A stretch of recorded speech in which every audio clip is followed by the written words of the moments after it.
What can we learn from the life of Joseph?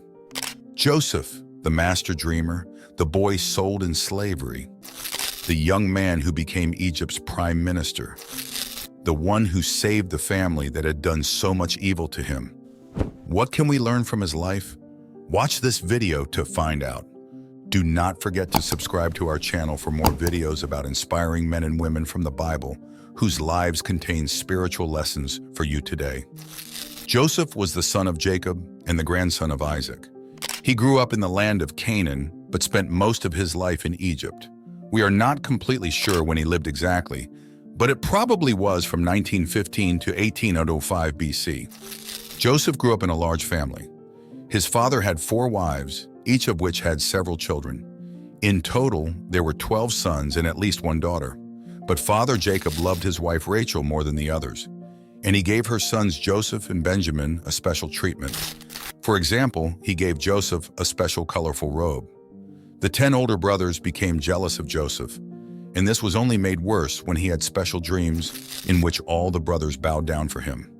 One day the brothers were pasturing their father's flock, and Joseph was sent to see how they were doing. The brothers took this opportunity to get rid of him. They threw him into a pit and then sold him as a slave to some traders who happened to pass by. To hide all this from their father, they pretended that Joseph had been killed by a wild animal. Joseph's life was turned upside down. He was brought to Egypt and sold as a slave. He undoubtedly felt confused, sad, and alone. But the Bible tells us that the Lord was with him there. His work was blessed, and he got a good position in the house of his master, until his master's wife falsely accused him of an attempt to sleep with her. Then Joseph was put in prison, but again the Lord was with him. 2 fellow prisoners had dreams that only Joseph could interpret. These were prophetic dreams, and they indeed came true. Years later, Pharaoh had confusing dreams too. Joseph was called to interpret them. God showed him that the dreams warned of a 7-year-long famine after a 7-year period of plenty. Pharaoh was very much pleased with Joseph's interpretation and appointed him as ruler over all of Egypt to gather as much grain as possible to help the Egyptians prepare for the years of famine. Joseph's position changed from a beloved son to a slave, then to a prisoner, and finally to a viceroy, and God was with him all the time. It was not only the land of Egypt that faced years of famine, as God had foretold in Pharaoh's dreams. Father Jacob and his family, who still lived in the land of Canaan, were also running out of food. The 10 brothers went to Egypt to buy grain, and there they met Joseph again. But they did not recognize him. This gave Joseph the opportunity to put them to the test. Were they still jealous and mean, or had they changed over the years? Of course, Joseph could also have used this chance to take revenge for the evil they had done to him. But he didn't. He forgave them wholeheartedly and invited them to move to Egypt, where he could provide for them. He concluded that you meant evil against me, but God meant it for good, to bring it about that many people should be kept alive as they are today. Back in Canaan, when he was only 17 years old, Joseph had dreamed that his brothers bowed down for him. Real life seemed to be very different, however.